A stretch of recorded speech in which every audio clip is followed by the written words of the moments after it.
બોલો શ્રવણ કાવડિયા દાદાની જય। દાદાના સાનિધ્યમાં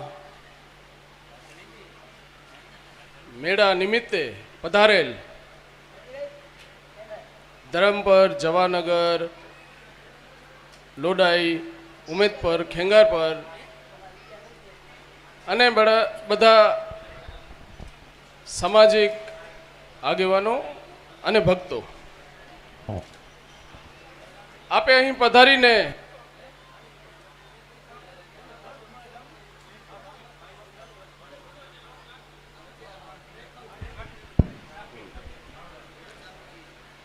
શોભા જે વધારી છે મેળાની, તે બદલ હું આપનો આભારી છું।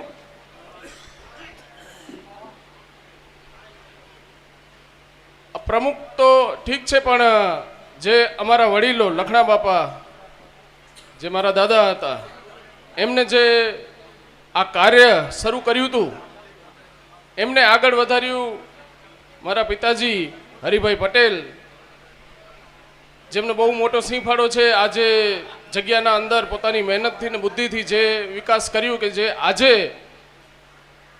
હર જગ્યાએ જોવા નથી મળતું, કે જે ફ્રી ભોજન અને ફ્રી રહેવાની જગ્યા માટેની જે નીમ કરી અને જે વ્યવસ્થા જાળવી છે ને, એ આજે આપે સૌ સાથ સહકાર આપી અને જે અત્યારે કરો છો, એટલે આપ સૌ ભક્તોને અભિવાદન આપું છું। બહુ ચર્ચાની વાતો હાલતી હોય કે આ કેવી રીતે ચાલે છે।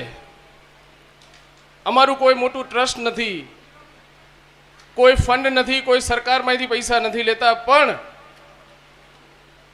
આ વડીલોની કૃપાથી ને ભગવાનના આશીર્વાદથી જે એટલું સરસ ભોજન કાર્ય ગમે એટલા લોકો આવે, ગમે ત્યારે આવે। અને મિત્રો, હું તો ધરમપર ગામનો ઋણી કહેવાઉં કે આના પાછળ જે ધરમપર ગામ લોકો અડધી રાતે પણ ઉઠીને હાથ બટાવવા માટે ભોજન લઈને આવે છે, એટલે બધા તાળીયાથી વધાવી દો। આ સામાન્ય કાર્ય નથી, કેવું અને કરવું તફાવત છે। અમે તો ખાલી મીટિંગના અંદર આવીએ, વ્યવસ્થા કેવી આપણે સુધારવી છે, શું ભૂલો છે, શું આગળ કરવું જોઈએ, એના માટે ભેગા થતા હોઈએ છીએ। પણ ધરમપર ગામ જે કરે છે, એ મારા ખ્યાલથી બીજે કોઈ ગામના અંદર આવું યોગદાન નથી જોવા મળતું। બીજા ઘણા તીર્થો છે આપણા આજુબાજુ, પણ આજે જે શ્રવણ કાવડિયા દાદાનું જે નામ છે, એ માત્ર આ સેવાના કાર્યથી ઉપર આવ્યું છે।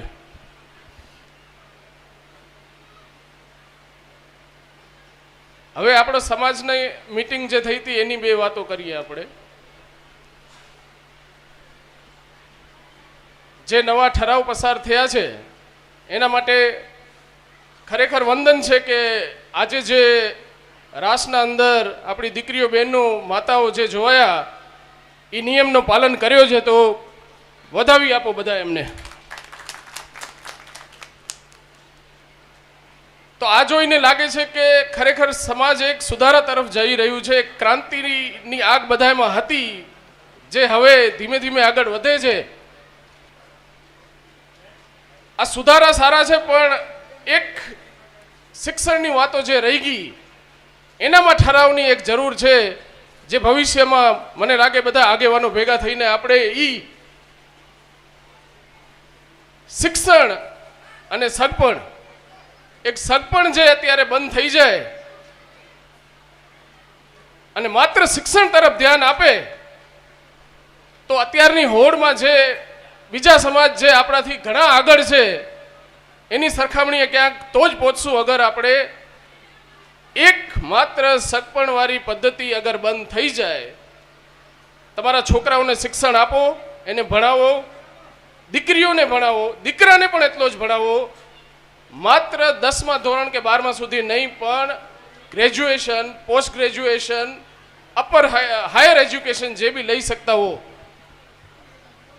તો તમને કોઈ સગપણની ચિંતા કરવાની જરૂર નહીં પડે. એના માટે જેમ અત્યારે સપોર્ટ આપણી માતાઓ આપ્યો છે એવી રીતે આ કાર્યના અંદર બી સમાજને તમારા ટેકાની જરૂર છે. અગર આપશો તો જરૂર આપણે બદલશું અને જરૂર આપણો સમાજ આગળ આવશે અને આપણી ભાવિ પેઢી બદલશે. વધારે કાંઈ ન કહેતા હવે હજી એક રાઉન્ડ લેવાનો બાકી છે અને ભોજન બી ચાલુ છે. તો જે ભોજન માટે પણ જેમને મહેમાન આવ્યા છે બહારથી એ પહેલાં ભોજન લઈ લે અને થોડીક વારમાં આપણે એક નાનકડો રાસનો રાઉન્ડ પણ લેશું. બીજું કાંઈ ન કહેતા જય શ્રી કૃષ્ણ અસ્તુ.